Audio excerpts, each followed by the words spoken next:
Everyone mentioned today is innocent until proven guilty in a court of law, and everything I discuss here is theory until proven fact, even if it is.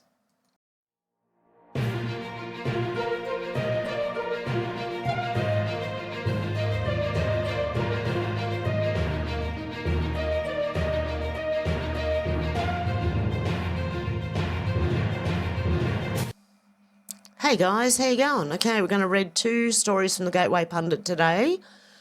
I've already tried this once and was tripping over my words. I can't read today. Watch Carol Levitt addresses Trump's swollen legs and hand bruises with note from physician. The president remains in excellent health, regardless of what the left is reporting. White House Press Secretary Carolyn Levitt addressed President Trump's swollen legs and hand bruises on Thursday with an update from the president's physician.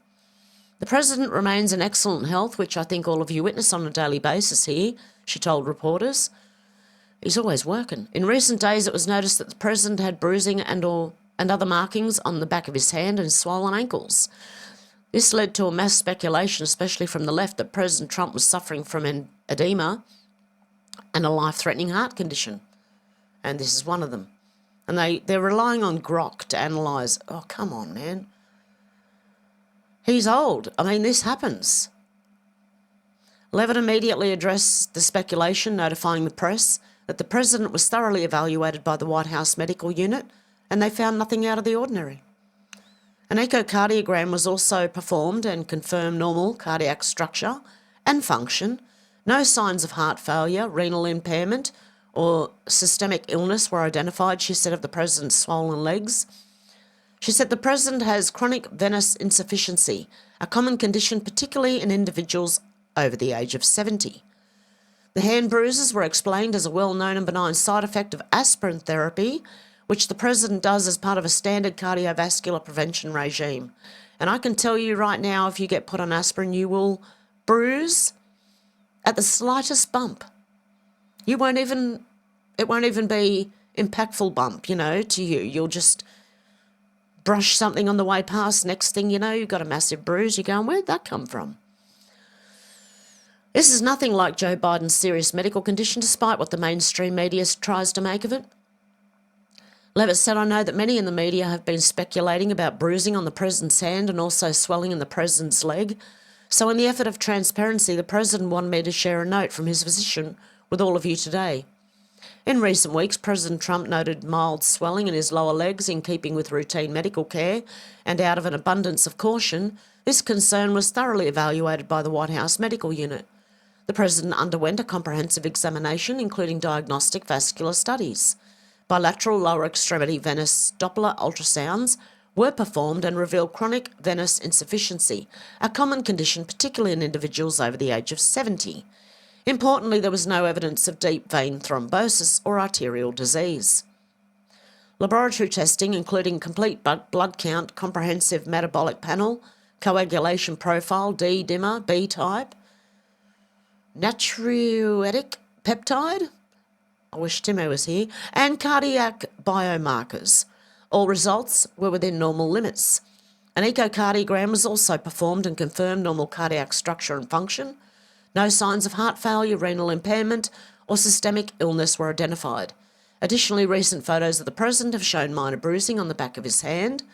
This is consistent with minor soft tissue irritation from frequent handshaking and the use of aspirin, which is taken as part of a standard cardiovascular prevention regime. This is a well-known and benign side effect of aspirin therapy, and the president remains in excellent health, which I think all of you witness on a daily basis here. So the president wanted me to share that note with all of you. I'm happy to take further questions on it. We'll provide the memorandum from the president's physician to all of you, as we always do. And there you go. Okay. White House physician memo on Trump health status. Update, July 17th, 2025. Right, so he's okay. Now, Maureen Comey lashes out at Trump in message to DOJ colleagues after she got fired. Maureen Comey, the daughter of James Comey, disgraced FBI director, James Comey, the Russia one, the one who covered up for Hillary Clinton, her emails, her laptop, her bleach bidding, whatever she bleach bidded.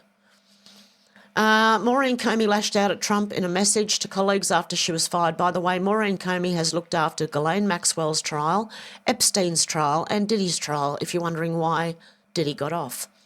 Maureen Comey, daughter of James Comey, was fired as federal prosecutor in the Manhattan US Attorney's Office on Wednesday.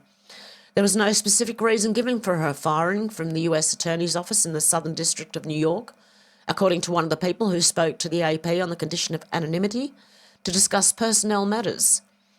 Personal matters? The AP reported.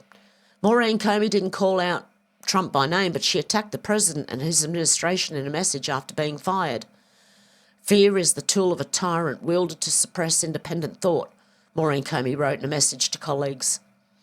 One day after being fired by the Justice Department, Maureen Comey told her former colleagues that fear is the tool of a tyrant, appearing to take aim at the upper ranks of DOJ and perhaps the president, according to a copy of a message she sent to the Manhattan US Attorney's Office that was shared with Politico. I don't trust any of them. Referring to the office's long-standing motto of operating without fear or favour, Comey, who is the daughter of former FBI disgraced director, James Comey, and who prosecuted both Jeffrey Epstein and his associate Ghislaine Maxwell and Diddy, told her former colleagues in a note on Thursday, "We have entered a new phase where without fear may be the challenge." Why? Who's scared of him?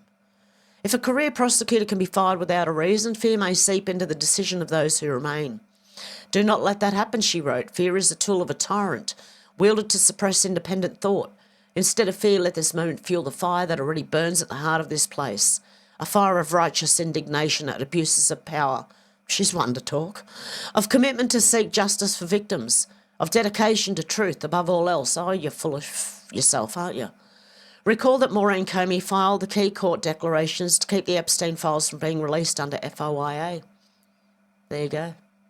Singularity achieved, says Josh Gerstein, the Justice Department lawyer who filed the key court declarations to keep the Epstein files from release under FOIA was, wait for it, Maureen Comey, Southern District of New York, AUSA, and daughter of ex-FBI disgraced director James Comey. Wow.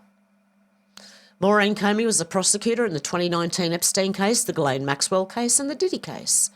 According to previous reporting by the Washington Post, Maureen Comey was listed as one of the prosecutors who was involved in the deleted Epstein prison footage.